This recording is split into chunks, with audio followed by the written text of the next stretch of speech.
Video kana irratti computer Windows 11 irratti fe'amee jiru akkamittiin format gochuudhaan irra deebinee Windows 11 akkaataa itti fe'uu dandeenyu waliin ilaalla. Amma akkuma agartan computer kana irratti install kan ta'ee jiru Windows 11 yookaanis Windows 11 dha. So akkamittiinidha kan nuti format goone irra deebiidhaan Windows 11 install gochuu akka dandeenyu waliin ilaalla. Kallattumaan gara sagantaa keenya guyyaa har'aatti darbuudhaan duratti channel keenya kana subscribe goone taanaan ammuma subscribe gochuudhaan maatii nuuf ta'a. Egaa asirratti subscribe kan jedhu kana irratti kilikii gootanii subscribe gootu itti aansuudhaan mallattoo asirra jiru kana irratti kilikii gochuudhaan all kan jedhu kana filattanii notification all gootu. So wayita notification kana on gootanitti video nuti yeroo yeroodhaan gadhiisnu battaluma nuti gadhiisneen isin biraa ga'a jechuudha. Egaa akkuma hundi keenya beeknu computer tokko wayita format goonutti daataan achirra jiru, faayilii achirra jiru, operating system dabalatee wantoonni achirra jiran hundi isaaniiyyuu format gaafa goonu ni haqamu yookaanis ni badu. Kanaaf computer keessan formatii gochuu kan yaaddan taanaan format gochuun duratti faayilota achirraa qabdan hunda isaanii backup godhachuu dagachuun isinirra hin jiraatu jechuudha. Ergi faayilota achirraa qabdan gara computer biraa yookaan external hard disk kan biraatti backup godhatanii booda computer keessan kana format gochuu dandeessu jechuudha. Format gochuudhaaf kan isin barbaachisu jalqaba irratti yookaan Windows installation disk qabaachuu yookaan ammoo USB flash drive irratti Windows 11 boot godhatanii qabaachuu qabdu jechuudha. So flash irratti bootability Windows 11 isin barbaachisa. Akkamittiin Windows 11 download goone USB flash drive irratti akkaataa itti boot goonu video isaa kanaan dura hojjedheen jira waan ta'eedhaa fi linkii isaa description box irra isiniif kaa'a. Achirraa deemtanii daawwachuu dandeessu. Amma ani akkuma agartan USB flash drive kana irratti Windows 11 boot godheetan qaba. Ergiin kana boot gochuu koo mirkaneeffadhee booda computer kana format gochuu barbaadu kana wajjin wal quunnamsiisaa jechuudha. Kun amma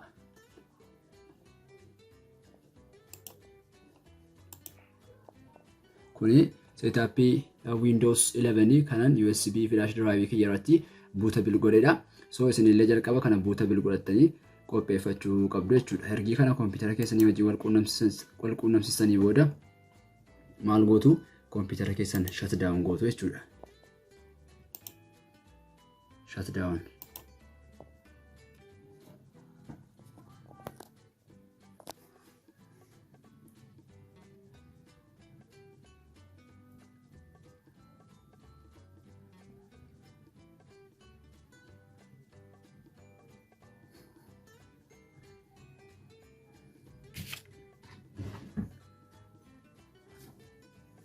Egaa computerri keessan shut down ta'uu isaa ergi mirkaneeffattanii booda irra deebiidhaan turn on gootu yookaanis ni bantu.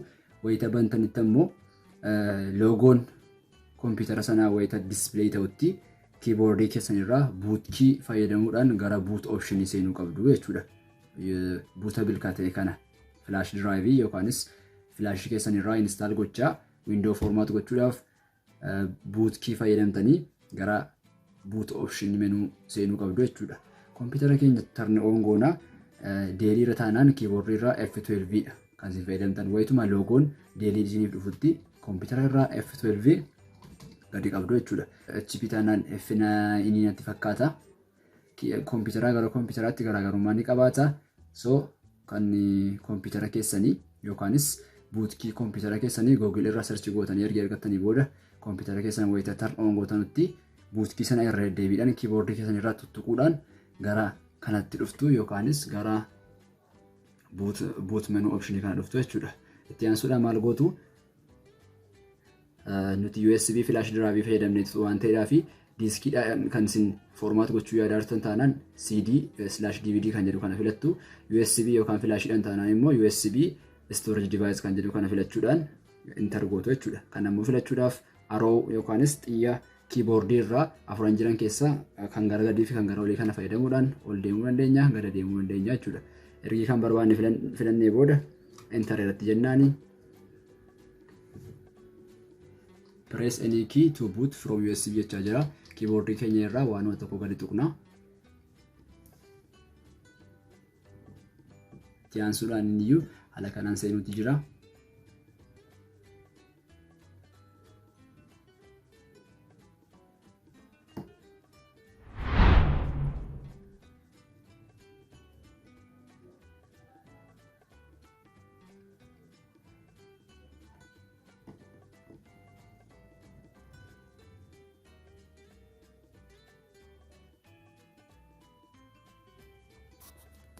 wayitanii haala kanaan banuuf banutti language to install kan jedhu kana English United States irra jiraachuusaa, time and currency format English United States irra jiraachuusaa, keyboard or input method illee US irra jiraachuusaa ergi mirkaneeffannee booda as bira next kan jedhu jira. Isa irratti kilikii goona. Itti aansuudhaan install now jennaan.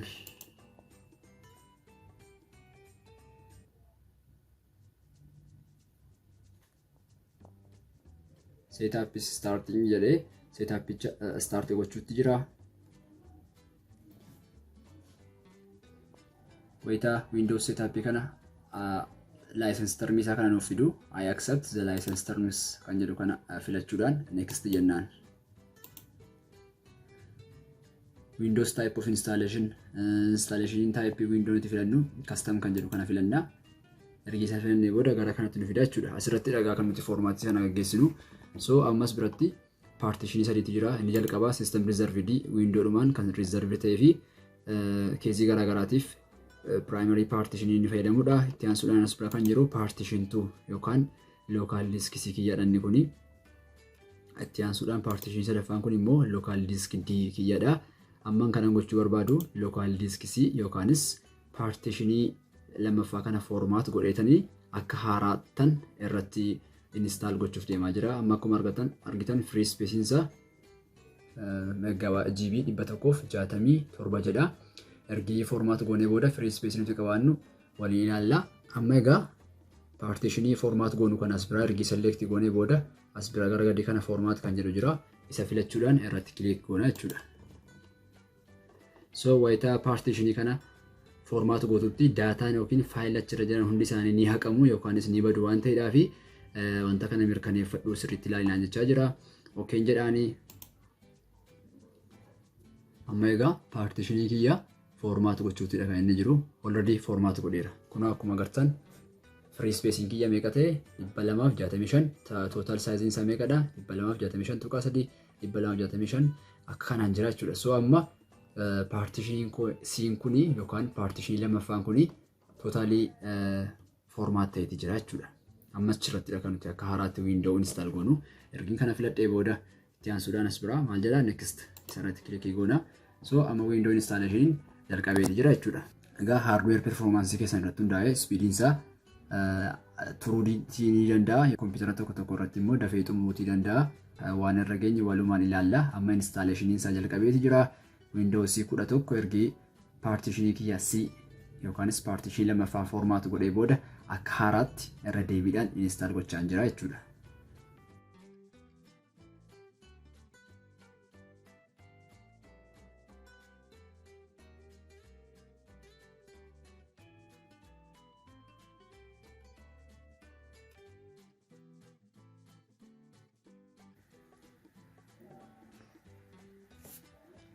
Amma akkuma agartan installation isaa akkuma itti fufetti jira. Ergi jalqabeeti daqiiqaa hedduu fudhateeti jira hanga ammaatti. So stepii kanarra ga'ee jira. Wantoota hanga kanatti adeeman egaa installation isaa xiqqoo yeroo fudhata waan ta'eedhaaf obsumaan eeguutu isinirra jiraata. Amma kompiitarri keenya restart gochuuf adeemaa jira. Installationii jiran hunda xumuruudhaaf restart irra deddeebiidhaan ni godha. Amma restart gochuu jalqabee jira.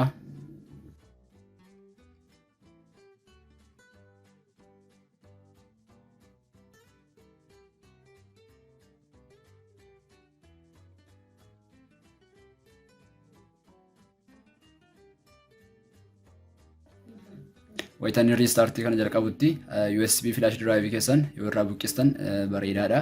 Maaliif yeroo amma boot godhu kanatti USB flash drive irraa osoo hin taane kompiitara keessan irraa akka inni boot godhutti flash drive keessan irraa buqqisa. Wayitanii loogoo window kana fidu jechuudha.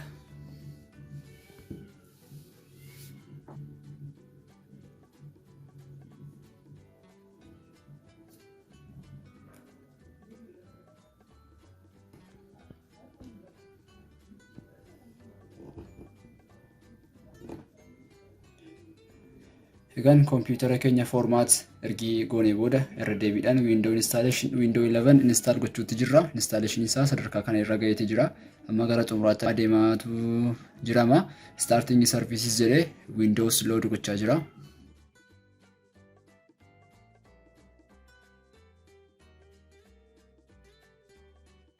Amma kompiitarri keenya irra deebiidhaan riistaartii godhaa jira.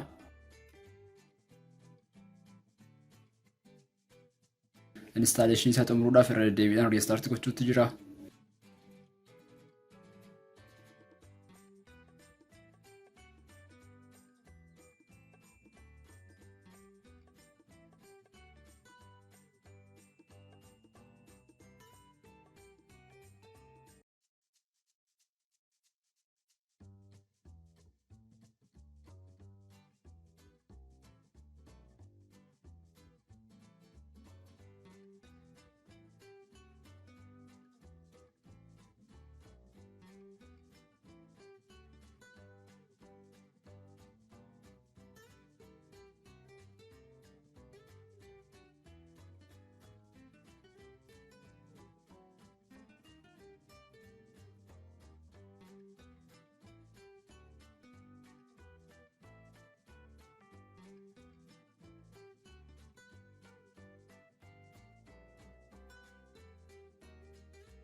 Amma seetappiin isaa sadarkaa kanarra gaheetii jira. Amma riijinii yookaanis kaawuntarii filadhuun jechaa jira. Yuunaayitid Isteetii filachuudhaan neekist jennaani.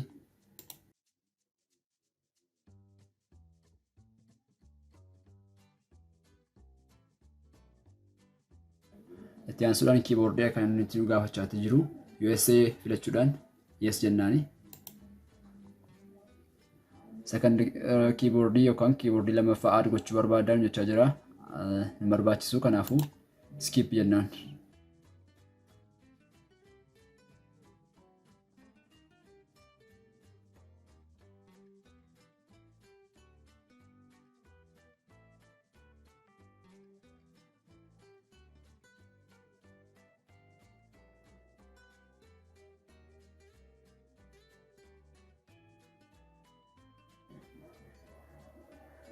Divaayizii keetiif yookiin kompiitara keetiif maqaa laadhuu naan jechaa jira.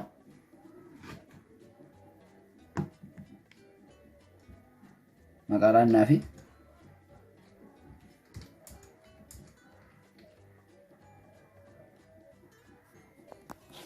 itti aansuudhaan neekist. Ispeesiin hin danda'amu. Neekist.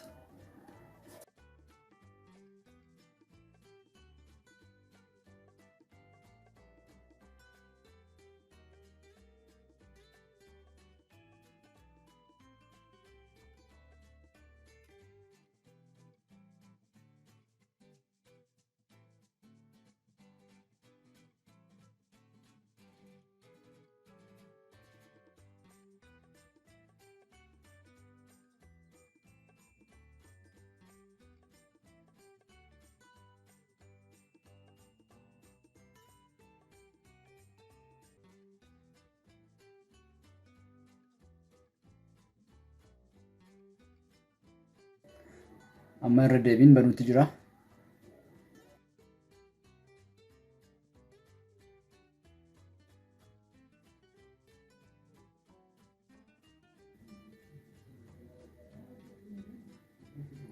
Irra deebiidhaan riistaart ni godha waan ta'eedhaaf haga inni xumurutti ni eeguu qabdu.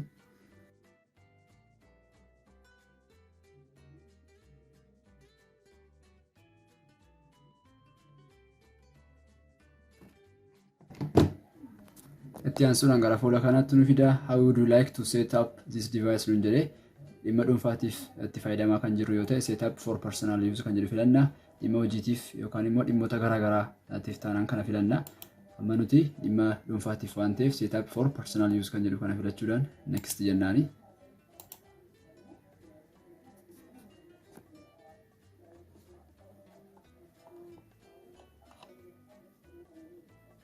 Microsoft accountidha kan inni asitti nuuf fide.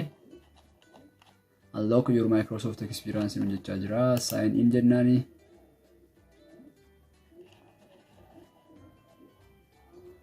Accountii as biratti accountii keessan Microsoftiitiin login gootu hin qabdan taanaan create waan jettanii asitti foormii isiniif dhufu jira. Foormii sana irratti accountii haaraa create godhattu. Emailii qofadha kan inni barbaadu. Accountii Microsoft immoo hin qabdan taanaan akka kanaan banattu jechuudha. Booda irratti irraa remove gochuun ni danda'ama. Qabdu taanaan immoo baakii gochuudhaan bakka ammaa kana irratti login gootu jechuudha. Anqaba waan ta'eedhaaf asittan login godhee isin agarsiisa. Emailii keessan kan Microsoft account qabdu taanaan asitti galchuudhaan next jettuuni. Hin qabdan taanaan immoo bakka ammaatti emailii fi password itti galchitanii haaraa banattu. Itti aansuudhaan password keessan galchitu. Sign in. Create a pin jechaa jira. Piniin kuni password wayita nuti computer keenya seenuuf jennu akka password itti nu gargaarudha. Create pin jennee as biratti galchina. Pin digitii 4 confirm asitti illee irra deebiidhaan galchina. Itti aansuudhaan okay jennaan jechuudha.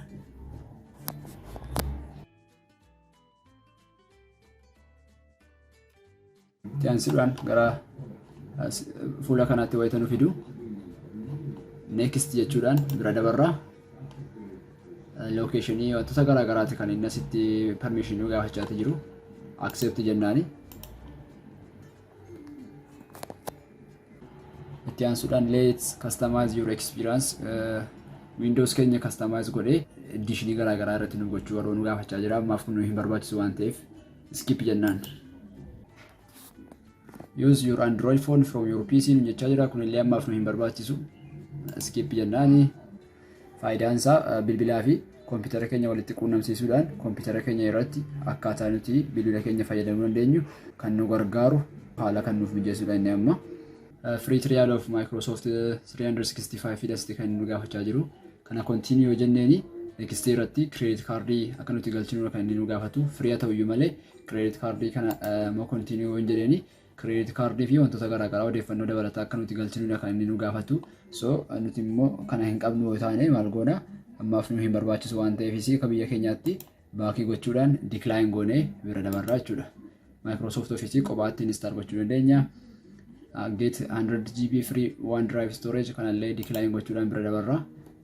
Service Microsoft Windows provide godhudha jarreen ammaa kuni. Subscribe goonee fi jennaan booda irratti kaffaltii nu gaafata. So jarreen kana skip for now jennaani. Checking for updates. Updating yoo jiraateef jecha check gochuuttidha kan inni jiru.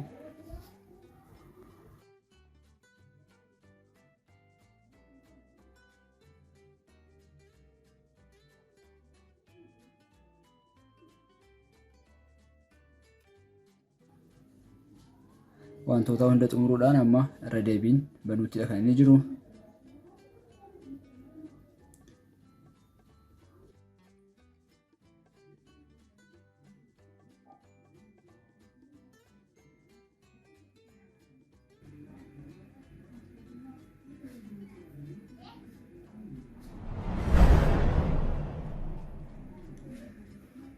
Kuno amma akkuma agartan irra deebiidhaan Windows 11 kompiitara keenya irratti install nuuf ta'eeti jira milkaa'inaani.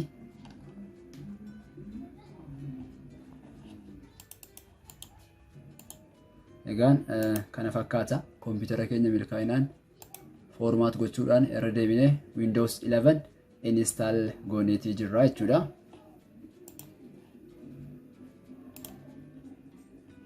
Kuno akkuma agartan storage keenya immoo 265 keessa 235 dha kan inni free nuuf kaa'ee jiru. So jarreen kan operating system dhaafidha kan inni asirraa kutee provide godhee jiru. gabaabadhumatti egaa Windows 11 installation isaa kana fakkaata ergi computer formatii goonee booda walumaa galatti egaa sagantaan keenya guyyaa irraa kana fakkaata. Video kana yoo kan isinitti tolee fi yoo kan jaallattan ta'e like gochuudhaan namoota kanneen biroo bira akka inni ga'u nuuf godha. Like gochuun keessan baay'ee tokko nu gargaara waan ta'eedhaaf please like gochuu hin dagatinaa. Video kana share gochuudhaan illee hiriyoota keessaniin bira ga'a. Channel keenya kana immoo subscribe goone taanaan subscribe gochuun maatii nuuf ta'a. Video itti aanuun haga wal agarutti turtii gaarii isiniin jenna.